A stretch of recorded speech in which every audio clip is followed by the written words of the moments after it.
Chinese ಅವರು, ಆಮೇಲೆ dosa master, ರುಬ್ಬೋದು ವೆರಿ ಇಂಪಾರ್ಟೆಂಟ್. ರುಬ್ಬೋದು ವ್ಯತ್ಯಾಸ ಆದರೂ ಕ್ವಾಲಿಟಿ ಎಲ್ಲ ಕೆಟ್ಟೋಗುತ್ತೆ. ನಾವು ಒಂದ್ಸಲ ರೆಸ್ಟೋರೆಂಟ್ಗೆ ಹೋದ ತಕ್ಷಣ ಫಸ್ಟ್ ಅಬ್ಸರ್ವ್ ಮಾಡೋದು ಪ್ಲೇಟ್ನಲ್ಲಿ ಯಾರಾದರೂ ಏನಾದರೂ ಬಿಡ್ತಾ ಇದ್ದಾರಾ. ವಾಷಿಂಗ್ ಏರಿಯಾ ಹತ್ರ ಹೋಗ್ತೀವಿ, ಅಲ್ಲಿ ಸಿಕ್ಕಾಪಟ್ಟೆ ಐಟಮ್ಸು ವೇಸ್ಟ್ ಆಗ್ತಾ ಇದ್ದಾರೆ. ಯಾವ್ದಾರು ಒಂದು ಐಟಮು ವಿ ವಿಲ್ ನೋಟಿಸು ಅದೇನಕ್ಕೆ ಬಿಡ್ತಾ ಇದ್ದಾರೆ ಅಂತ ಹೋಗಿ ಅದನ್ನ ಪರ್ಟಿಕ್ಯುಲರ್ ಐಟಮ್ ಮ್ಯಾನೇಜರ್ನ ಕರೆದು ಅವನಿಗೆ ಫಸ್ಟ್ ಒಂದು ಜೊತೆಗೆ ಟೇಸ್ಟ್ ಮಾಡಿಸ್ತೀವಿ. ಇಲಿ ನಿಯಂತ್ರಣ ಮಂಡಳಿ ಶುರು ಮಾಡಬೇಕು ಅಂತ. ಹೌದು, ತುಂಬಾ ಫನ್ನಿ ಅದು. ಇದ್ರ ಬಗ್ಗೆ ಹೇಳಿ ಸರ್. ಸೊ ಬಂದು ಅದೇನು ಮಾಡುತ್ತೆ, ಫುಡ್ ಮೇಲೆಲ್ಲ ಓಡಾಡುತ್ತೆ. ರಾತ್ರಿ ನಾವು ತರಕಾರಿ ಎಲ್ಲ ಹಚ್ಚಿಟ್ಟಿದ್ರೆ ಅದ್ರ ಮೇಲೆಲ್ಲ ಬಂದು ಅದ್ರದ್ದು ಇದೆಲ್ಲ ಮಾಡುತ್ತೆ, 1-2 ಎಲ್ಲ ಮಾಡಾಕ್ಬಿಡುತ್ತೆ. ಗೊತ್ತೇ ಆಗಲ್ಲ ನಮಗೆ. ಅದರಿಂದನೇ ಈ ಜ್ವರ ಎಲ್ಲ ಬರೋದು.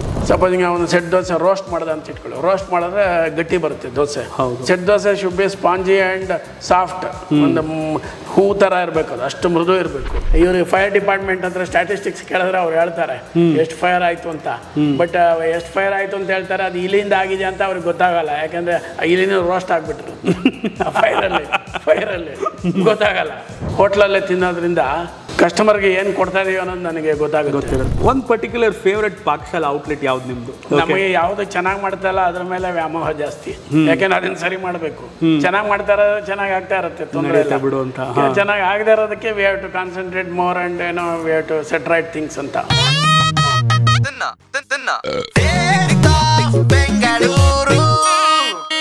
ಇಂತಹ ಹೆಚ್ಚಿನ ಕಾಂಟೆಂಟ್ಗಳಿಗೆ ಸಬ್ಸ್ಕ್ರೈಬ್ ಆಗಿ radio city Kannada YouTube channel. ಏನ್ ಯೋಚನೆ ಮಾಡ್ತಿದ್ದೀರಾ? ಬೇಗ ಬೇಗ ಬೆಲ್ ಐಕನ್ ಕ್ಲಿಕ್ ಮಾಡಿ.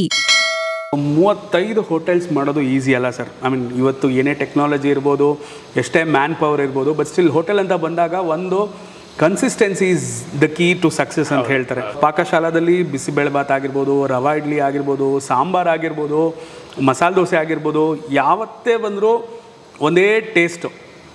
How do you manage your menu sir? Menu quality maintain ಮಾಡೋದಕ್ಕೆ ಫಸ್ಟ್ ಆಫ್ ಆಲ್ ರೆಸಿಪಿ ಇರುತ್ತೆ. ರೆಸಿಪಿ ಎಲ್ಲ ನಾವು ಹಿಂದೆನೇ ಮಾಡಿ ಇಟ್ಟಿದ್ದೀವಿ. ಸೊ ಆ ರೆಸಿಪಿ ಪ್ರಕಾರ ನಾವು ಮಾಡ್ತೀವಿ. ಎರಡನೇದೇನು ಅಂತಂದರೆ, ಈಗ ಹೊಸ ಹೋಟ್ಲ್ ಓಪನ್ ಆಗಬೇಕು ಅಂದರೆ ಒಂದು 2 ತಿಂಗಳು ಮುಂಚೆ ಅಲ್ಲಿ ಕೆಲಸ ನಡೀತಾ ಇರುತ್ತೆ ಅಂತ ಇಟ್ಕೊಳ್ಳಿ. ಇಂಟೀರಿಯರ್ ವರ್ಕ್ ಎಲ್ಲ ನಡೀತಾ ಇರುತ್ತೆ. That time we hire people, skilled people. ಈಗ ಚೆಫ್ಸ್ಗಳನ್ನ ಹಾಕೋತೀವಿ. ಏನಂದರೆ south Indian chef, north Indian chef, Chinese ಅವರು, ಆಮೇಲೆ ದೋಸೆ ಮಾಸ್ಟ್ರು, ರುಬ್ಬೋದು ವೆರಿ ಇಂಪಾರ್ಟೆಂಟ್. ರುಬ್ಬೋದು ವ್ಯತ್ಯಾಸ ಆದರೂ ಕ್ವಾಲಿಟಿ ಎಲ್ಲ ಕೆಟ್ಟೋಗುತ್ತೆ. ಗ್ರೈಂಡಿಂಗ್. ಅದಕ್ಕೆ ಅಂಥವ್ರನ್ನು ತರಕಾರಿ ಕಟಿಂಗ್ ಮಾಸ್ಟ್ರು, ಇಷ್ಟು ಜನನ ನಾವು ಮುಂಚೆನೇ ಹೈರ್ ಮಾಡಿಕೊಂಡು 1-2 ತಿಂಗಳು ಮುಂಚೆ ಬೇರೆ ಬ್ರಾಂಚ್ಗಳಲ್ಲಿ ಎಲ್ಲಿ ಚೆನ್ನಾಗಿದೆ ನಮ್ಮದು ಅಲ್ಲೆಲ್ಲ ಬಿಟ್ಟಿರ್ತೀವಿ. ಅವರು ಎಲ್ಲ ಅಲ್ಲಿ ತಯಾರಿ ಆಗ್ತಾ ಇರ್ತಾರೆ. ಮತ್ತು ಬೇಸಿಕಲಿ ನಾವು ರಾ ಹ್ಯಾಂಡ್ಸ್ ತೊಗೊಳ್ಳಲ್ಲ. ರಾ ಹ್ಯಾಂಡ್ಸ್ ತೊಗೊಂಡ್ರೆ ನಮ್ಮಂಥ ವಾಲ್ಯೂಮ್ಸ್ ಮಾಡೋಕ್ಕಾಗಲ್ಲ ಅವ್ರಿಗೆ. ಮತ್ತು ವಿ ಕೆನಾಟ್ ಟೀಚ್ ದೆಮ್. ಒಂದು ಒಗ್ಗರಣೆ ಮಾಡೋದ್ರಿಂದ ಹೇಳ್ಕೊಡ್ಬೇಕಾಗತ್ತೆ, ಕಷ್ಟ ಆಗುತ್ತೆ.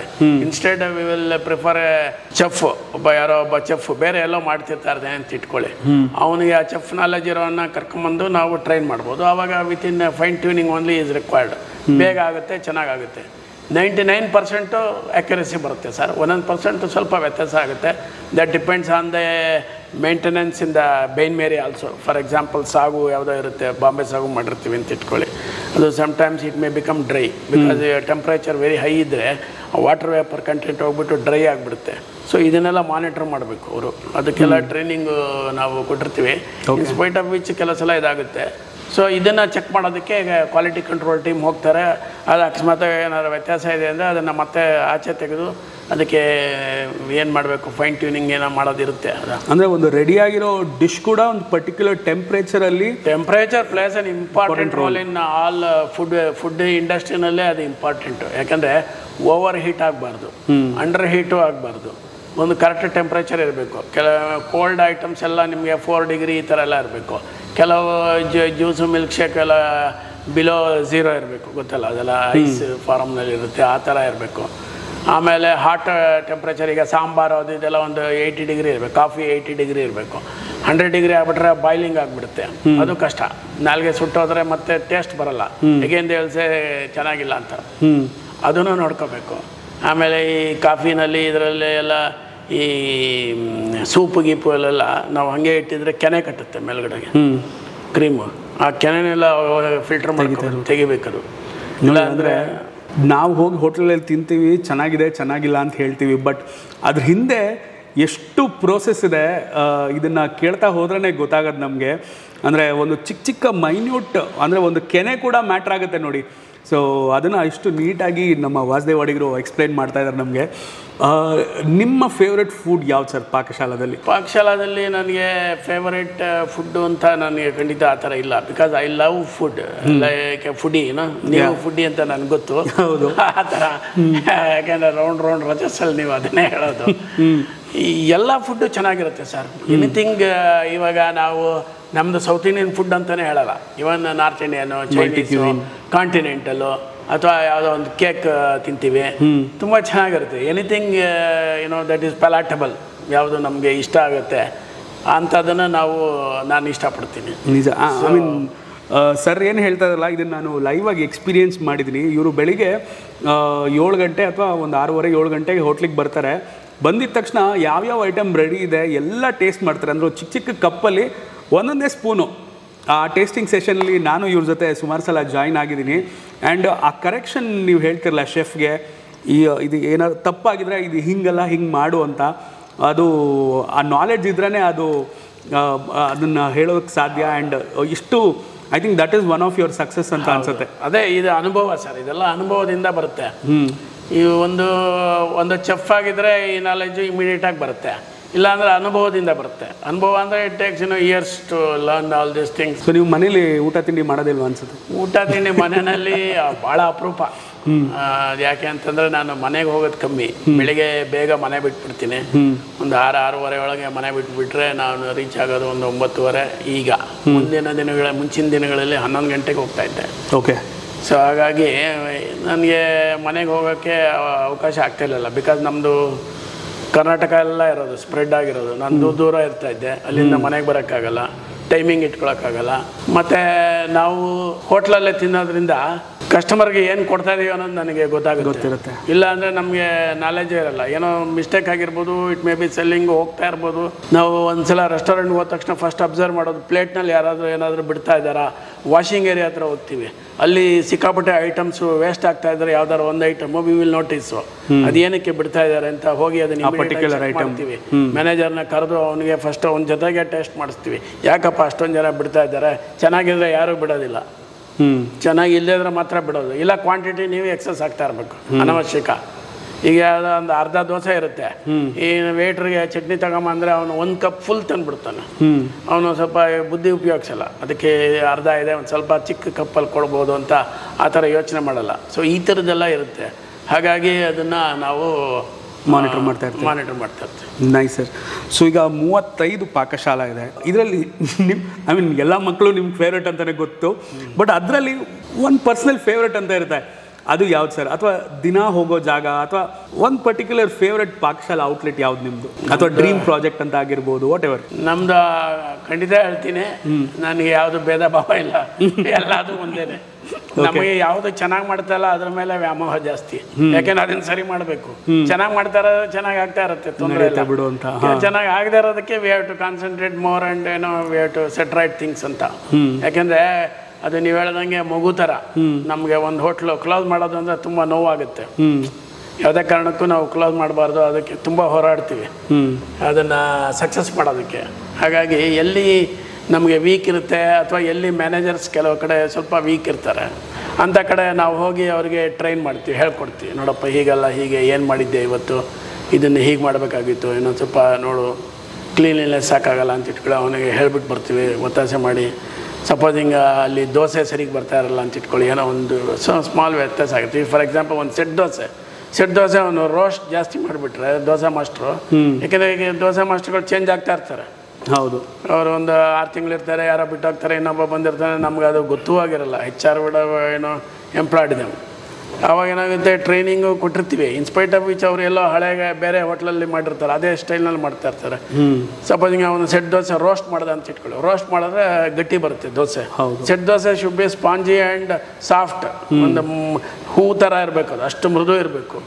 ಸೊ ಆವಾಗ ಏನು ಮಾಡ್ತೀವಿ, ಆ ಮ್ಯಾನೇಜರ್ಗೆ ಅವನು ಅಬ್ಸರ್ವ್ ಮಾಡಿರಲ್ಲ, ಅವನು ಹೊಸಬಾನೆ ಆಗಿರ್ತಾನೆ ಅಂತ ಇಟ್ಕೊಳ್ಳಿ, ಅಥವಾ ಹೇಳದ್ನಲ್ಲ ಸ್ವಲ್ಪ ಎಫಿಷಿಯನ್ಸಿ ಕಮ್ಮಿ ಇರುತ್ತೆ, ಅವನಿಗೆ ಹೇಳ್ತೀವಿ ನೋಡಿ ಇದು ಹೀಗಲ್ಲ, ಹೀಗೆ ಬರಬೇಕಿದು ಅಂತ. ಅವನು ಅಲ್ಲೇ ಸರಿ ಮಾಡಿಸಿ ಟೇಸ್ಟ್ ಮಾಡಿಸಿ, ಇಬ್ರಿಗೂ ಎರಡನ್ನೂ ಟೇಸ್ಟ್ ಮಾಡಿಸಿ, ನೋಡಿ this is how it has to come. Next every 1 hour ನನಗೆ ಫೋಟೋ ಬರಬೇಕು. ಏನು ಮಾಡ್ತಾ ಇದೆಯಾ ನೀನು ಅಂತ ಫೋಟೋ ದೋಸೆ ನಾನು ನೋಡಬೇಕು ಯಾವ ಕಲರಲ್ಲಿ ನೀನು ಕೊಡ್ತಾ ಇದೆಯಾ ಅಂತ. ಆಮೇಲೆ ಈಗ ಮಸಾಲೆ ದೋಸೆ ಮಾಡ್ತಾರೆ ಅಂತ ಇಟ್ಕೊಳ್ಳಿ, ಇವರು ಎಣ್ಣೆ ಹಾಕುವಾಗ ಸುಮ್ಮನೆ ಹಿಂಗೆ ಹಾಕ್ಬಿಡ್ತಾರೆ ಕುರ್ಪಿನಲ್ಲಿ. ಅದು ಈವನ್ ಆಗಿ ಸ್ಪ್ರೆಡ್ ಮಾಡಬೇಕು. ಅವಾಗ ಏನಾಗುತ್ತೆ, ಮಧ್ಯ ಇಲ್ಲದ್ರೆ ಮಧ್ಯ ಕೆಂಪು ಇರ್ತೇವೆ, ತುದಿಲೆಲ್ಲ ಒಂಥರ ಬಿಳಿ ಬಿಳಿ ಬರುತ್ತೆ. ಹೌದು, ಅಷ್ಟು ಮಜಾ ಬರಲ್ಲ, ಮತ್ತು ಬೇಯೋದು ಇಲ್ಲ ಆಯಿಲ್ ಇಲ್ಲದೆ. Taste also differs. ಅದಕ್ಕೆ ಅದನ್ನು ನಾವು ಹೇಳಿರ್ತೀವಿ, ಈವನ್ ಆಗಿ ನೀನು ಮಾಡಬೇಕು. ಇದು ಸ್ಕಿಲ್ಡ್ ಜಾಬು, ಖುಷಿ ಬಂದಂಗೆ ಮಾಡೋಕ್ಕಾಗಲ್ಲ. ಅದರಿಂದ ಇದ್ರದ್ದು ಫೋಟೋನ ನನಗೆ ಹಾಕಬೇಕು ಎವ್ರಿ 1 hour. ಅಂದರೆ ಎರಡನ್ನೂ ನೋಡಿ ಕರೆಕ್ಟಾಗಿದೆ ಗುಡ್ ಅಂತ ನಾವು 1 hourಗೆ ಅದು ಬಂದಂಗೂ ವಾಪಸ್ ಕಳಿಸ್ತಾ ಇರ್ತೀವಿ. ಚೆನ್ನಾಗಿದೆ, ಮೇಂಟೈನ್ ದಟ್ ಅಂತ. ಅಂದರೆ ಎಷ್ಟು ಅಂದರೆ ನನಗೆ ಈ ನಾಲೆಡ್ಜ್ ಗೊತ್ತಿರಲಿಲ್ಲ ಆ್ಯಕ್ಚುಲಿ. ದೋಸೆಗೆ ಎಣ್ಣೆ ಹಾಕೋದು ಕೂಡ ಒಂದು ಸ್ಕಿಲ್ಲು. ಅದು ಆ ಸ್ಟೈಲಲ್ಲಿ ಎಣ್ಣೆ ಹಾಕಿದ್ರೇನೆ ಅದು ದೋಸೆ ಆ ಗೋಲ್ಡನ್ ಬ್ರೌನ್ ಬರೋದು ಅಂತ ಹೇಳಿದ್ನಲ್ಲ. ನಾನು being electronics engineering graduate, I was dreaming automation ಅಂತ ಹೇಳಿದ್ನಲ್ಲ. ಈ ಮೇಲ್ಗಡೆಯಿಂದ ಒಂದು ಇದಿಟ್ಬಿಟ್ಟು ಒಂದು ಮೂವಬಲ್ ಪೋರ್ಟಬಲ್ ಟೈಪ್ ಇಟ್ಬಿಟ್ಟು ಮೋಟ್ರ್ ಹಾಕಿ ಅದನ್ನು ತಿರುಗಿಸೋದು, ಅದರಿಂದ ಒಂದು ಸ್ಪ್ರೇ ಮಾಡೋ ಥರ ಒಂದು ಆಯಿಲ್ನ ಮಾಡಿಬಿಟ್ರೆ ಈವನ್ ಆಗಿ ಒಂದು ಸ್ಪೆಸಿಫಿಕ್ ಕ್ವಾಂಟಿಟಿನೂ ಬೀಳುತ್ತೆ, ವೇಸ್ಟೇಜ್ ಆಗಲ್ಲ. ಎರಡನೇದು ಈವನ್ ಆಗಿ ಬೀಳುತ್ತೆ. ಅದನ್ನ ಮಾಡಿಸ್ಬೋದು, ಇಟ್ ಇಸ್ ನಾಟ್ ಇಂಪಾಸಿಬಲ್. ಅದನ್ನ ಮಾಡಿಸ್ಬೇಕು ಅಂತ ಯೋಚನೆಗಳೆಲ್ಲ ಇದೆ ಮುಂದಿನ ದಿನಗಳಲ್ಲಿ. ಅವಾಗ ರೋಬೋಟಿಕ್ ಸ್ಟೈಲ್ ರೋಬೋಟಿಕ್ಸ್ ಎಷ್ಟಾಗತ್ತೆ ಅಷ್ಟು ಸಮ್ ಎಕ್ಸ್ಟೆಂಡ್ ಮಾಡಿದ್ರೆ ನಾವು ಕ್ವಾಲಿಟಿ ಮೇಂಟೈನ್ ಮಾಡ್ಬೋದು. ತುಂಬ ಚೆನ್ನಾಗಿರುತ್ತೆ ಆ ಥರ ಎಲ್ಲ ಮಾಡಿದ್ರೆ. ಎಕ್ಸಸ್ ಆಯಿಲ್ ಬರಲ್ಲ, ವೇಸ್ಟೇಜ್ ಇರಲ್ಲ. ಇವಾಗ ಏನಾಗುತ್ತೆ, ಎಕ್ಸಸ್ ಆಯಿಲ್ ಏನಾಗುತ್ತೆ, ನಾವು ವಾಶ್ ಮಾಡಿಬಿಡ್ತೀವಿ ಇದರಲ್ಲಿ, ತುಂಬ ವೇಸ್ಟೇಜ್ ಅದು ಆ್ಯಕ್ಚುಲಿ. ಅದು and that goes to gutter, underground sewage ಲೈನ್ಗೆ ಹೋಗುತ್ತೆ, ಅಲ್ಲಿ ವ್ಯಾಕ್ಸ್ ಆಗಿ ಫಾರ್ಮ್ ಆಗಿಬಿಡುತ್ತೆ. ಅದಕ್ಕೆ ನವಡೇಸ್ BBMP ಅಥವಾ ಮುನ್ಸಿಪಾಲ್ಟಿಗಳು are insisting for grease chambers. ಹೋಟೆಲ್ನಲ್ಲಿ ಗ್ರೀಸ್ ಚೇಂಬರ್ ಇನ್ಸ್ಟಾಲ್ ಮಾಡಬೇಕು ಅಂತ. ಅದು ಏನಾಗುತ್ತೆ, ಒಂದು ಆಯಿಲು, ಇನ್ನೊಂದು ಸೋಡಿಯಂ ಹೈಡ್ರಾಕ್ಸೈಡ್, ನಮ್ಮ ಸೋಪ್ ಆಯಿಲ್ ಇರುತ್ತಲ್ಲ ಅದು ಕೂಡ ಅಷ್ಟೇ. ಅದು ಒಳಗಡೆ ಹೋಗ್ಬಿಟ್ರೆ ವ್ಯಾಕ್ಸ್ ಆಗಿಬಿಡುತ್ತೆ. ವ್ಯಾಕ್ಸ್ ಆಗಿಬಿಟ್ರೆ it keeps on filling up, increase ಆಗ್ತಾ ಇದ್ದರೆ ಅಲ್ಲಿ ಮೂವ್ಮೆಂಟ್ಗೆ ಬ್ಲಾಕ್ ಆಗುತ್ತೆ. ಅದರಿಂದ ಅದನ್ನು ಜಾಸ್ತಿ ಹಾಕಬಾರ್ದು. ನಾವು ಅದನ್ನು ಎಷ್ಟು ಬೇಕೋ ಅಷ್ಟು ಹಾಕಿದ್ರೆ ಒಳ್ಳೇದು. ಈ ಥರದ್ದೆಲ್ಲ ಡಿವೈಸಸ್ ಹೋಟ್ಲವ್ರಿಗೆ industrialist should come and help us. Nice sir. So Pakashala ಬೆಂಗಳೂರಿನಲ್ಲಿ ಶುರುವಾಗಿದ್ದು ಈಗ ಆಲ್ಮೋಸ್ಟ್ ಎಲ್ಲ ಏರಿಯಾಗಳಲ್ಲೂ ಇದೆ. ಆ್ಯಂಡ್ ಸುಮಾರು ಜನಕ್ಕೆ ಇಷ್ಟ ಆಗ್ತಾ ಇರೋದು ಏನು ಅಂದರೆ ಹೈವೇಗಳಲ್ಲಿ ಪಾಕಶಾಲಾ ಅಂದರೆ ಒಂದು ಬ್ರ್ಯಾಂಡ್ ಆಲ್ರೆಡಿ ಕ್ರಿಯೇಟ್ ಆಗಿದೆ, ಹೈಜೀನು, ಟೇಸ್ಟು ಇದೆಲ್ಲ ಇದೆ ಅಂತ ಜನಕ್ಕೆ ಗೊತ್ತು. ಹೈವೇನಲ್ಲಿ ಟ್ರಾವೆಲ್ ಮಾಡ್ಬೇಕಾದ್ರೆ ಜನ ನೋಡೋದೇನು, ಕ್ವಿಕ್ ಫಾಸ್ಟ್ ಸರ್ವಿಸ್ ಜೊತೆಗೆ ಹೈಜೀನು, ವಾಶ್ರೂಮ್ಗಳು ಎಲ್ಲ. ಹೌದು. ಸೊ ಐ ಥಿಂಕ್ ನೀವೀಗ ಬೆಂಗಳೂರು ಕನೆಕ್ಟ್ ಆಗೋಂಥ ಎಲ್ಲ ಹೈವೇಗಳಲ್ಲೂ ಇದ್ದೀರಾ. ಹೌದು. ಆಲ್ ಎಂಟ್ರಿ ಎಕ್ಸಿಟಲ್ಲಿ ಪಾಕಶಾಲಾ ಇದೆ. ಹೌದು. ಸೊ ಸಿಟಿಯಿಂದ ಹೈವೇಗೆ ಹೋಗಿದ್ದು ಹೆಂಗೆ ಸರ್, ಯಾಕೆ? City was very competitive, congested, rentals were very high. So all these things we started exploring on the highways. And in fact highway-ನಲ್ಲಿ ಶುರು ಮಾಡಿದ್ದು pioneer mister Kamath, AS Kamath ಅಂತ ಕಾಮತ್ ಗ್ರೂಪ್ನವರು ಅವರು ಸ್ಟಾರ್ಟ್ ಮಾಡಿ ಅವರು ಒಳ್ಳೆ ವಾಶ್ರೂಮ್ನ ಎಲ್ಲ ಕೊಡಬೇಕು ಅನ್ನೋದನ್ನೆಲ್ಲ. ಯಾಕಂದರೆ ರಸ್ತೆಗಳಲ್ಲಿ ವಾಶ್ರೂಮ್ ಎಲ್ಲ ಇರಲಿಲ್ಲ, that was not there at all. So this was about 30 years back I am talking. ಈಗ ಅದೆಲ್ಲ ಕಾನ್ಸೆಪ್ಟ್ ಎಲ್ಲ ಬಂದಮೇಲೆ so I was inspired by Kamath group. Okay. So ಅಲ್ಲೂ ಚೆನ್ನಾಗಿ ಆಗುತ್ತಲ್ಲ ಬಿಸ್ನೆಸ್ ಅಂತ. And he happen to be my friend, the AS owner. So I learned by talking with him and then I started exploring, ಯಾಕೆ ಮಾಡಬಾರ್ದು, ಚೆನ್ನಾಗಿ ಆಗುತ್ತಲ್ಲ ಅಂತ. And ಅದು ಇಟ್ ಸ್ಟಾರ್ಟೆಡ್ ಗಿವಿಂಗ್ ರಿಸಲ್ಟ್ಸ್. ಚೆನ್ನಾಗೂ ಆಯಿತು ನಮಗೆ. ಅದರಲ್ಲಿ ಒಂದು ಕಂಡುಕೊಂಡೆ ಏನು ಅಂತಂದರೆ, ಒಂದು ತುಂಬ ಡಿಮ್ಯಾಂಡು ಬೆಂಗಳೂರಿನಲ್ಲಿ ಆಲ್ರೆಡಿ ಬ್ರ್ಯಾಂಡ್ ಆಗಿರೋದ್ರಿಂದ ಹೈವೇಗಳಲ್ಲಿ ಹೋಗುವಾಗ ನಮ್ಮದು ಸೈನೇಜಸ್ ಎಲ್ಲ ಸ್ಟ್ರಾಂಗ್ ಆಗಿರಬೇಕು, ಈ ಎಂಟ್ರಿ ಎಕ್ಸಿಟ್ ಎಲ್ಲ ಫ್ರೀ ಆಗಿರಬೇಕು, ಸೆಕ್ಯೂರ್ಡ್ ಪಾರ್ಕಿಂಗ್ ಇರಬೇಕು. ಅವ್ರಿಗೆ ಕಾರ್ ನಿಲ್ಲಿಸಿದ್ರೆ ಯಾರೋ ಗಾಜು ಹೊಡಿತಾನೆ, ಕಳ್ತನ ಆಗುತ್ತೆ, ಅಥವಾ ಯಾರೋ ಸ್ಕ್ರ್ಯಾಚ್ ಮಾಡ್ತಾನೆ ಅನ್ನೋ ಭಯ ಇರಬಾರ್ದು. ಒಳ್ಳೆ ವಾಶ್ರೂಮ್ಸ್ ಇರಬೇಕು. ಆವಾಗ ಏನಾಗುತ್ತೆ, ಮಕ್ಕಳಿಗೆ, ಹೆಂಗಸರಿಗೆ, ಇವರಿಗೆಲ್ಲ ಒಂಥರ ಸಮಾಧಾನ ಆಗುತ್ತೆ. ಆಮೇಲೆ ಒಳಗಡೆ ಬಂದು ಕೂತ್ಕೊಂಡು ಒಳ್ಳೆ ಫುಡ್ ಕೊಟ್ಟರೆ they don't mind paying more. ಸ್ವಲ್ಪ ಬೇಕಾದ್ರೆ ದುಡ್ಡು ಜಾಸ್ತಿನೇ ಕೊಡ್ತಾರೆ ಜನ, ಇದೆಲ್ಲ ಅನುಕೂಲ ಕೊಟ್ಟರೆ. ಹಾಗಾಗಿ ಅದನ್ನು ಎಕ್ಸ್ಪ್ಲೋರ್ ಮಾಡಿದೆ and it was a super success. ಅದನ್ನೀಗ ಅಫ್ಕೋರ್ಸ್ ಬೇರೆಯವರು ಅದನ್ನು ಕಲ್ತ್ಕೊಂಡು ಮಾಡ್ತಾ ಇದ್ದಾರೆ.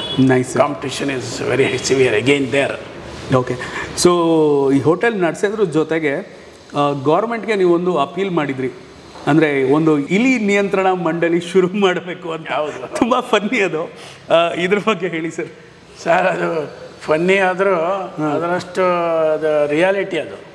ಇವಾಗ ಇದು ಸೊಳ್ಳೆ ಇಷ್ಟು ಸಣ್ಣಗಿರುತ್ತೆ, ಅದೇನು ಅಷ್ಟೊಂದು ಕನ್ಸರ್ನ್ ಅಲ್ಲ, ಆದರೆ ಅದು ಬಿಲಿಯನ್ಸ್ ಇರುತ್ತೆ. ಅದು ಇಟ್ ಕ್ಯಾನ್ ಕಾಸ್ ಇದನ್ನು ಇನ್ಫೆಕ್ಷನ್ಸು, ಡೇಂಜರ್ಸು, ಇದೆಲ್ಲ ಆರೋಗ್ಯ ಹಾಳು ಮಾಡುತ್ತೆ ಅಂತ. ಹಾಗಾಗಿ ಸರ್ಕಾರ ಅದನ್ನು ನಿಯಂತ್ರಣ ಮಾಡೋಕ್ಕೆ ಇದೆಲ್ಲ ಒಂದು ಸಪ್ರೇಟ್ ವಿಂಗ್ ಮಾಡಿ ಹೆಲ್ತ್ ಡಿಪಾರ್ಟ್ಮೆಂಟ್ನವರು ಮಾಡಿ ಅದನ್ನು ಸಕ್ಸಸ್ ಮಾಡಿ ಕಂಟ್ರೋಲ್ ಮಾಡಿದ್ದಾರೆ. ಹೊಗೆ ಬಿಡೋದು ಅದು ಇದು ಎಲ್ಲ ಸ್ಪ್ರೇ ಮಾಡೋದು ಇದ್ರ ಮೇಲೆ, ಗಿಡಗಳ ಮೇಲೆ, ಈ ಥರ. ಅದೇ ರೀತಿ ಬೀದಿ ನಾಯಿಗಳ ನಿಯಂತ್ರಣ ಮಾಡೋದಕ್ಕೆ ಕೂಡ ಮಾಡಿದ್ದಾರೆ. ಒಂದು ಸಂತಾನ ನಿಯಂತ್ರಣ ಮಾಡೋದು, ಎರಡನೇದು ಅವು ಕಚ್ಚಿದ್ರೆ ಏನೋ ಆಗದೆ ಇರೋದು ಆ್ಯಂಟಿ ರೇಬಿಸ್ ಇಂಜೆಕ್ಷನ್ ಹಾಕೋದು, ಈ ಥರದ್ದೆಲ್ಲ ಮಾಡಿದ್ದಾರೆ. ಸೊ ಈ ಕೆಲಸ ಎಲ್ಲ ಮಾಡಿ ಅದನ್ನೆಲ್ಲ ಜನಗಳಿಗೆ ಒಳ್ಳೇದು ಮಾಡ್ತಾ ಇದ್ದಾರೆ. ಈಗ ನೆಕ್ಸ್ಟು ಹೆಗಣ ಅಥವಾ ಇಲಿ. ಇದೇನಾಗುತ್ತೆ, ಇಲಿ ಅನ್ನೋದು ತುಂಬ ದೊಡ್ಡ ಸಮಸ್ಯೆ. ಅದು ಈಗ ಸ್ಟಾರಮ್ ವಾಟರ್ ಡ್ರೈನ್ಸು ಎಲ್ಲ ಇದೆ, ಎಲ್ಲ ಕಡೆ ಇರುತ್ತೆ. ಈ ನ್ಯಾಷನಲ್ ಹೈವೇಗಳಲ್ಲಂತೂ ಓಪನ್ ಡ್ರೈನ್ಸ್ ಇರುತ್ತೆ. ಹಾಗಾಗಿ ಅಲ್ಲಿ ಅಂಡರ್ಗ್ರೌಂಡ್ ಡ್ರೈನೇಜ್ ಎಲ್ಲ ಇರೋದಿಲ್ಲ. ಹಾಗಾಗಿ ಎಲ್ಲ ಅದೇ ಏನು ಒಳ್ಳೆ ಸ್ಪ್ರಂಗ್ ಅಪ್ ಆಗ್ಬಿಡ್ತವೆ, ಸಿಕ್ಕಾಪಟ್ಟೆ ಬೆಳವಣಿಗೆ ಆಗಿಬಿಡ್ತವೆ. ಮತ್ತು ಈ ಹೋಟೆಲ್ಲು ಮತ್ತು ಫುಡ್ ಇಂಡಸ್ಟ್ರಿ ಅಂದರೆ ಅವಕ್ಕೆ ತುಂಬ ಇಷ್ಟ. ಯಾಕೆಂತಂದರೆ ಒಳ್ಳೆ ಊಟ ಸಿಗುತ್ತೆ. ಮತ್ತು ಫಾರಮ್ ಪ್ರೊಡ್ಯೂಸು ಅಷ್ಟೇ. ಈ ಹೊಲ ಗದ್ದೆಗಳಲ್ಲಿ ಚೆನ್ನಾಗಿ ಸಿಗುತ್ತೆ. ಈ ಹೊಲ ಗದ್ದೆಗಳಲ್ಲಿ ಏನಾಗೋದು, ಮುಂಚೆ ಹಾವುಗಳು ಇರೋದು, ಹಾವುಗಳೆಲ್ಲ ಅದನ್ನು ತಿಂದು ನಿಯಂತ್ರಣ ಮಾಡ್ತಾಯಿತ್ತು. ಸಿಟಿಗಳಲ್ಲೂ ಅಷ್ಟೇ. ಸಿಟಿ ಇಷ್ಟು ಡೆವಲಪ್ಮೆಂಟ್ ಆಗೋಕ್ಕಿಂತ ಮುಂಚೆ ಬೆಂಗಳೂರು ಸಿಟಿ ಎಲ್ಲ ಅಷ್ಟೊಂದು ಬೆಳವಣಿಗೆ ಆಗಿರಲಿಲ್ಲ. ನಾನು ಹೇಳ್ತಾ ಇದ್ದೆ ಒಂದು 25-30 ವರ್ಷದ ಕೆಳಗಿನ ಮಾತು. ಅವಾಗೆಲ್ಲ ಇನ್ನೂ ಲೇಔಟ್ಗಳು ಇಷ್ಟೊಂದು ಆಗಿರಲಿಲ್ಲ, ಇಷ್ಟು ಅಪಾರ್ಟ್ಮೆಂಟ್ಸ್ ಇರಲಿಲ್ಲ. ಹೀಗಾಗಿ ಇಲ್ಲಿ ಕೂಡ ಹಾವುಗಳೆಲ್ಲ ಇದ್ದೋ ಅದು ಎಲ್ಲ ನಿಯಂತ್ರಣ ಆಗ್ತಾಯಿತ್ತು. ಇತ್ತೀಚೆಗೆ ಯಾವಾಗ ಅರ್ಬನೈಸೇಷನ್ ರ್ಯಾಪಿಡಾಗಿ ಆಯಿತು, ಅದರಿಂದ ಇದೆಲ್ಲ ಕಮ್ಮಿ ಆಗೋಯಿತು. ಸೊ ನ್ಯಾಚುರಲ್ ಕಂಟ್ರೋಲ್ಸು ಎಲ್ಲ ತಪ್ಪೋಯ್ತು. ಹೀಗಾಗಿ ಅವುಗಳ ಸಂಖ್ಯೆ ಜಾಸ್ತಿ ಆಗಿಬಿಟ್ಟು ತುಂಬ ತೊಂದರೆ ಕೊಡ್ತಾ ಇದೆ. ಏನು ಅಂತಾರೆ, ವೈರ್ಗಳೆಲ್ಲ ತಿಂದು ಹಾಕಿರುತ್ತೆ. ಆಮೇಲೆ ಪೇಪರ್ಗಳ, ಅಥವಾ ನಾವು ಪೇಪರ್ ಬಾಕ್ಸ್ ಇಟ್ಟಿರ್ತೀವಿ ರಾತ್ರಿ, ಅದನ್ನು ಚಿಂದೆ ಮಾಡುತ್ತೆ.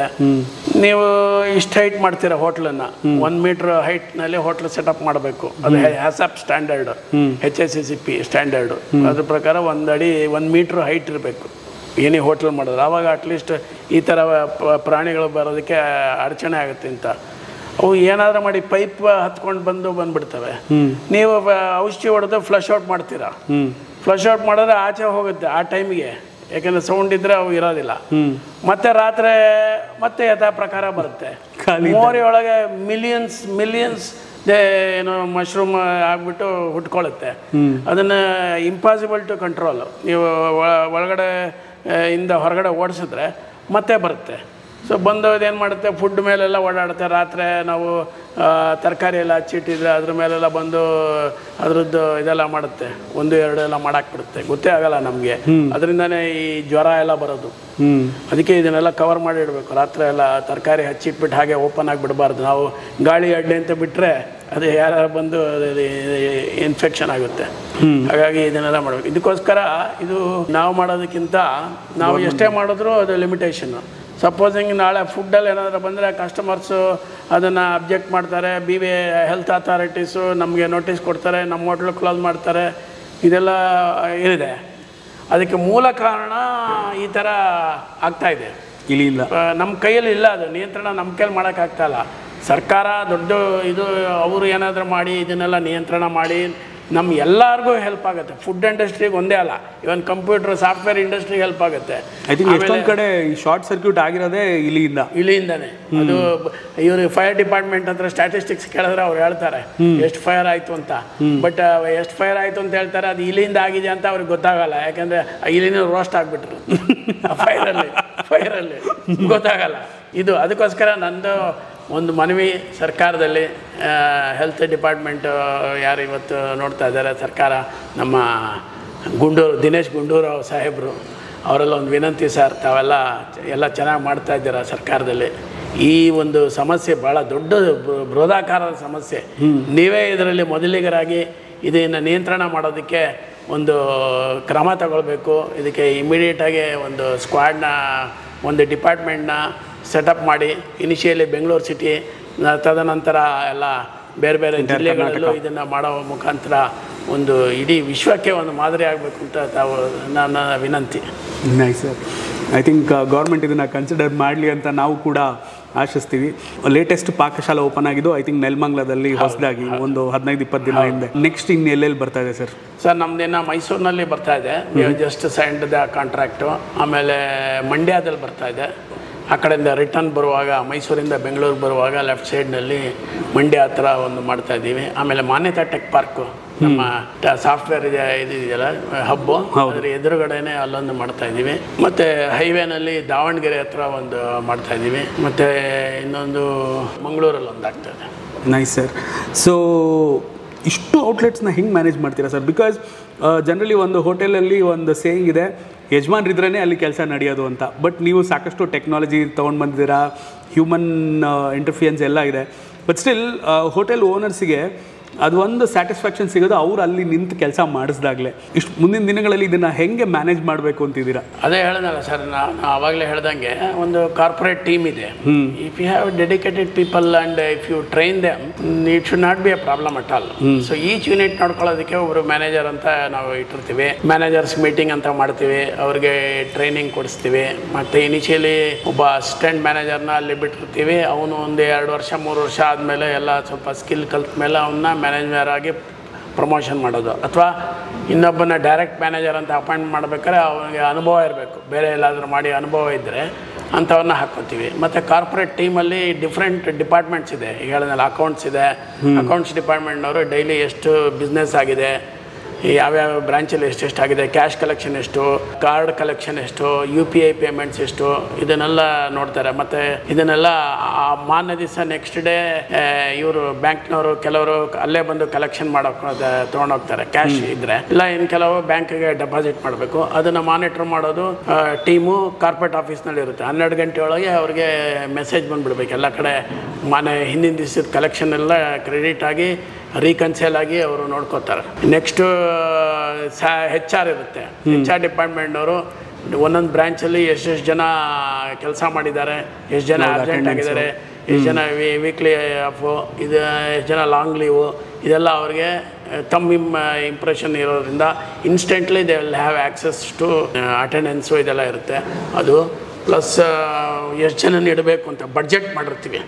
ಒಂದು ಯೂನಿಟ್ಗೆ ಇಷ್ಟು ವ್ಯಾಪಾರ ಆಗಬೇಕು ಅಂದರೆ ಇಷ್ಟೇ ಇರಬೇಕು, ಅದೊಂದು ಥಂಬ್ ರೂಲ್ ಇದೆ. 22 to 25% ಇದು HR ಕಾಸ್ಟ್ ಬರಬೇಕು. ಅದಕ್ಕಿಂತ ಜಾಸ್ತಿ ಬಂದರೆ ಬರುತ್ತೆ ಕೆಲವು ಸಲ. ಆವಾಗ we have to take steps. ಅವ್ರಿಗೆ ಅದು ಗೊತ್ತಿರುತ್ತೆ. ಅವರು ಸೊ ಇನ್ನೊಂದು ಬ್ರಾಂಚ್ ಆಗುತ್ತಲ್ಲ ಅಲ್ಲಿಗೆ ಹಾಕ್ತಾರೆ. ಎಲ್ಲಿ ಯಾಕೆ ಎಕ್ಸಸ್ ಇದೆ ಸ್ಟಾಫ್ ಅಂತ ನೋಡಿ ಅಲ್ಲಿಂದ ಒಂದು 4-5 ಜನನ ನಾವು we don't send them back. ಇಲ್ಲ ನೀವು ಕೆಲಸ ಬಿಟ್ಟು ಹೋಗಿ ಅಂತ ಹೇಳಲ್ಲ. ಅವ್ನು ಇನ್ನೊಂದು ಹೊಸ ಬ್ರಾಂಚ್ ಇರುತ್ತೆ, ಅಲ್ಲಿಗೆಲ್ಲರೂ ತೊಗೊಂಡು ಟ್ರಾನ್ಸ್ಫರ್ ಕೊಡ್ತೀವಿ. ಸೊ ಈ ಥರ ಪ್ರತಿಯೊಂದನ್ನು ಫುಡ್ ಪರ್ಚೇಸ್ ಡಿಪಾರ್ಟ್ಮೆಂಟ್ ಒಂದಿದೆ. ಅವರು ನೋಡಿಬಿಟ್ಟು ಎಲ್ಲಿ ಬೆಲೆ ಕಮ್ಮಿ ಇದೆ ಡೈಲಿ ಮಾನಿಟರ್ ಮಾಡ್ತಾ ಇರ್ತಾರೆ. ಎಲ್ಲಿ ಬೆಲೆ ಕಮ್ಮಿ ಇದೆ ನೋಡಿ ಅಲ್ಲಿ ಪರ್ಚೇಸ್ ಮಾಡ್ತಾರೆ. ಸೊ ಅದು ಅವ್ರ ಕೆಲಸ ಇರುತ್ತೆ. ಆಮೇಲೆ ರಿಪೇರ್ಸ್ ಆ್ಯಂಡ್ ಮೇಂಟೆನೆನ್ಸ್ ಅದೊಂದು ಸೆಕ್ಷನ್ ಇದೆ, ಅವರು ನೋಡ್ತಾ ಇರ್ತಾರೆ. ಯಾವುದೋ ಯೂನಿಟಲ್ಲಿ ಏನೋ ಪ್ರಾಬ್ಲಮ್ ಇರುತ್ತೆ, ನೀರು ಲೀಕೇಜ್ ಆಗ್ತಾಯಿದೆ, ಅವರು ಫೋನ್ ಮಾಡಿರ್ತಾರೆ. ಸೊ ಅಲ್ಲೋಗಿ ಅವರು ಅಟೆಂಡ್ ಮಾಡ್ತಾರೆ. ಮತ್ತು ಈ ಥರ ಆಮೇಲೆ ಮತ್ತು ಕ್ವಾಲಿಟಿ ಕಂಟ್ರೋಲ್ ಟೀಮು ಅವರು ರೌಂಡ್ಸ್ ಹೊಡೆದು ರಿಪೋರ್ಟ್ ಮಾಡ್ತಾರೆ. ಎಲ್ಲಿ ಏನು ಪ್ರಾಬ್ಲಮ್ ಇತ್ತು, ಅದನ್ನು ಏನು ಸೆಟ್ರೇಟ್ ಮಾಡಿದ್ವಿ ಅದನ್ನು ಅವರು ಇನ್ಸ್ಟೆಂಟ್ಲಿ ಮೊಬೈಲಲ್ಲಿ ಅವರು ರಿಪೋರ್ಟ್ ಮಾಡ್ತಾರೆ. ಸೊ ಹೈಯರಾರ್ಕಿ ಸೆಟ್ ಮಾಡಿ ಎಲ್ಲ ಅವರು ಮೇಂಟೈನ್ ಮಾಡೋ ಥರ ಪ್ಲ್ಯಾನ್ ಮಾಡಿದ್ದೀರಾ. ಇವಾಗ ಕರ್ನಾಟಕ ರಾಜ್ಯದಲ್ಲಿಲ್ವ ಮುಖ್ಯಮಂತ್ರಿಗಳು, MLAಗಳು, ಈ ಥರ ಅವರ ಪ್ರೈಮ್ ಮಿನಿಸ್ಟ್ರು, ಸೆಂಟ್ರಲ್ ಗೌರ್ಮೆಂಟು, ಆ ಥರ ಅದೇ ಥರ ಇರುತ್ತೆ ಇದರಲ್ಲೂ. ಸೊ ಪಾಕಶಾಲದ ಮುಖ್ಯಮಂತ್ರಿಗಳು ಇವರು. ಬಟ್ ಒಂದು ಪ್ರಶ್ನೆ ಕೇಳೋದು ಮರ್ತೋಯ್ತು ಸರ್, ಈ ಹೊಸ ಮೆನು ಪ್ಲಾನಿಂಗ್ ಹೆಂಗೆ ನಡೆಯುತ್ತೆ ಸರ್? ಬಿಕಾಸ್ ಒಂದು ಹೋಟ್ಲಲ್ಲಿ ಹೊಸ ಮೆನು ಆವಾಗವಾಗ ಇಂಟ್ರೊಡ್ಯೂಸ್ ಮಾಡ್ತಾನೆ ಇರಬೇಕು, ಜನಕ್ಕೆ ಬೋರ್ ಹೊಡಿಸ್ಬಾರ್ದು ನಾವು. ಬಟ್ ಇಷ್ಟು ಹೋಟೆಲ್ಸ್ ಇದ್ದಾಗ, ಚೈನ್ ಇದ್ದಾಗ ಎಲ್ಲ ಕಡೆ ಇದನ್ನ ಹೆಂಗೆ ಇಂಪ್ಲಿಮೆಂಟ್ ಮಾಡ್ತೀರಾ? ಇಂಪ್ಲಿಮೆಂಟು ಅದೇ ಸ್ಟೆಪ್ ಬೈ ಸ್ಟೆಪ್ಪೇ ಮಾಡಬೇಕಾಗುತ್ತೆ. ಒಂದೇ ಸಲಿಗೆ ಮಾಡೋದು ಕಷ್ಟ. ಇವಾಗ ಎಕ್ಸಾಂಪಲ್ ನಾವು ಅಪ್ಪಮ್ಮ ಪಡ್ಡು ಎಲ್ಲ ಮಾಡಿದ್ವಿ. We have introduced step by step. Of course ಇನ್ನೂ ಎಲ್ಲ ಬ್ರಾಂಚ್ಗೂ ಆಗಿಲ್ಲ ನಮ್ದು. ಇವತ್ತು ಒಂದು ಸದ್ಯಕ್ಕೆ ಒಂದು 4-5 ಬ್ರಾಂಚಲ್ಲಿ ಮಾಡ್ತಾಯಿದ್ದೀವಿ. ಎರಡನೇದೇನು ಅಂತಂದರೆ ಎಲ್ಲ ಕಡೆ ಓಡುತ್ತೆ ಅಂತಲೇ ಹೇಳೋಕ್ಕಾಗಲ್ಲ. ನಾವು ಇಂಟ್ರೊಡ್ಯೂಸ್ ಮಾಡಿದ್ದು ಎಲ್ಲಿ ಪೊಟೆನ್ಷಿಯಲ್ ಇದೆ ನೋಡಿಕೊಂಡು ಅಲ್ಲಿ ಮಾಡಬೇಕಾಗುತ್ತೆ. ಇವಾಗ ವಿ ಜಸ್ಟ್ ಬ್ಲೈಂಡ್ಲಿ ಎಲ್ಲ ಐಟಮ್ನು ಇಂಟ್ರೊಡ್ಯೂಸ್ ಮಾಡೋಕ್ಕಾಗಲ್ಲ. ಇದು ಯಾವ್ದಾರು ಮಾಡಿದ್ರೆ ಬೇರೆದನ್ನು ಕಮ್ಮಿ ಮಾಡಿರ್ತೀವಿ. ಇಲ್ಲಾಂದರೆ ಸುಮ್ಮನೆ ಇನ್ವೆಂಟ್ರಿ ಜಾಸ್ತಿ ಆಗಿ ಐಟಮ್ಸ್ ಜಾಸ್ತಿ ಇರುತ್ತೆ. Profitability it comes down actually. By introducing more items the profitability comes down. The rule ಏನು ಅಂತಂದರೆ ನೀವು less the number of items and if you sell more, ಜಾಸ್ತಿ ಅದನ್ನು ಮಾರಾಟ ಮಾಡಿದರೆ ವಾಲ್ಯೂಮ್ನಲ್ಲಿ ನಿಮಗೆ ಪ್ರಾಫಿಟ್ ಬರೋದು ಜಾಸ್ತಿ. ಹಾಗಾಗಿ ಆ ಥರದ್ದೇ ಬೆಟ್ರು. ಬಟ್ ಅದು ಜನಗಳಿಗೆ ಹೊಸದು ಕೊಡದೇ ಇದ್ರು ಏನಪ್ಪ ಇವರು ಕೊಟ್ಟಿದ್ದೇ ಕೊಡ್ತಾರೆ ಅನ್ನೋದು ಭಾವನೆ ಬರುತ್ತೆ. ಅದಕ್ಕೆ ನಾವು ಹೊಸದು ಅವಾಗ ಮಾಡಬೇಕು. ಆದರೆ ಒಂದಂತೂ ಗ್ಯಾರಂಟಿ, ನಾವು ಮಾಡಿದ್ದೇ ಕೊಟ್ಟರು ಕನ್ಸಿಸ್ಟೆನ್ಸಿ ಅದು ಕ್ವಾಲಿಟಿನಲ್ಲಿ ಇದರಲ್ಲಿ ಎಲ್ಲ ಒಂದೇ ಥರ ಇದ್ದರೆ there is no depth for business. ವ್ಯವಹಾರ ಕಮ್ಮಿ ಆಗೋಕ್ಕೆ ಸ್ಕೋಪೇ ಇಲ್ಲ. ಯಾವಾಗಲೂ ಗಿಜಿ ಅಂತ ಇರುತ್ತೆ. ಐ ಥಿಂಕ್ ಈ ಪ್ರಿನ್ಸಿಪಲಿಂದನೇ ಪಾಕಶಾಲಾ ಇವತ್ತು ಇಷ್ಟು ಪಾಪ್ಯುಲರ್ ಆಗಿರೋದು.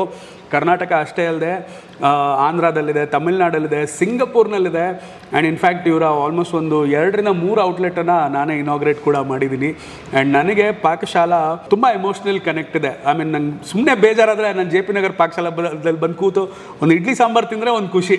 ಸೊ ಈ ಥರ ಸಾಕಷ್ಟು ಮೆಮೊರೀಸ್ ಇದೆ. ಆ್ಯಂಡ್ ಇನ್ಫ್ಯಾಕ್ಟ್ ನಮ್ಮ ಆಫೀಸ್ ಇರೋದು MG ರೋಡ್, ಹಲ್ಸೂರು ರೋಡಲ್ಲಿ. ಅಲ್ಲಿ ಯಾವ ಹೋಟೆಲ್ ಕೂಡ ಇರಲಿಲ್ಲ, ಚಿಕ್ಕ ಹೋಟೆಲ್ ಕೂಡ ಇಲ್ಲ. ಈಗ ಒಂದು 2-3 ವರ್ಷ ಹಿಂದೆ ಆಫೀಸ್ ಪಕ್ಕದಲ್ಲೇ ಪಾಕಶಾಲಾ ಓಪನ್ ಆಗಿದೆ. ಪಾಕಶಾಲಾ ಓಪನ್ ಆದಾಗ ನಮ್ಮ ಆಫೀಸವ್ರಿಗೆಲ್ಲ ಖುಷಿ, ಸದ್ಯ ಏನೋ ಒಂದು ತಿನ್ನೋಕ್ಕೆ ಜಾಗ ಸಿಗ್ತಲ್ಲ ಅಂತ. ಆ್ಯಂಡ್ ಪ್ರತಿದಿನ ನಮ್ಮದು ಬ್ರೇಕ್ಫಾಸ್ಟ್ ಆಗಿರ್ಬೋದು, ಲಂಚು, ಟೀ, ಕಾಫಿ ಎಲ್ಲ ಆಗೋದು ಪಾಕಶಾಲಾನಲ್ಲೇ. Sir thank you so much sir. ಇವತ್ತು ಟೇಸ್ಟ್ ಆಫ್ ಬೆಂಗಳೂರಿನಲ್ಲಿ ಇಷ್ಟೊಂದೆಲ್ಲ ತಿಳಿಸ್ಕೊಟ್ರಿ. Thank you so much. And ಇನ್ನೂ ಜಾಸ್ತಿ ಪಾಕಶಾಲೆಗಳು ಎಂಟೈರ್ ವರ್ಲ್ಡ್ ಹರಡಲಿ ಅಂತ ಈ ಮೂಲಕ ನಾನು ವಿಶ್ ಮಾಡ್ತೀನಿ. Thank you and all the best.